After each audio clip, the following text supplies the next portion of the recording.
How to add shortcut to your desktop. What's up everyone, welcome back to another quick tutorial. In this video I'm going to be showing you guys how you can easily add different shortcuts of different application on your desktop. As you can see, I have quite a bit of shortcuts already on my desktop, so let's see how we can add these kind of shortcuts on your desktop. So first thing is you have to choose the application that you want to add shortcut of. So I'm just going to search for VLC Media Player. So I want this application on my desktop. It is not right here. So in order to do that, what you can do is first go ahead and search for the application on your search bar. And then what you can do is right click on the application.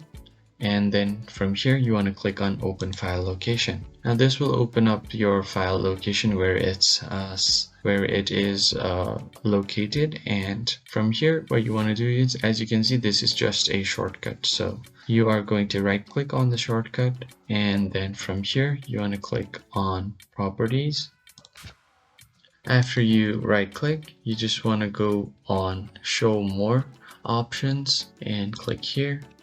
Then from here click send to, and from here send to desktop. So it will create a shortcut, so just click on desktop shortcut, and as you can see, this new shortcut has been popped up on our desktop. So that's how you can create a shortcut on desktop. You can just open it and the application will run normally. So that's it for today's video. I'll catch you on the next one.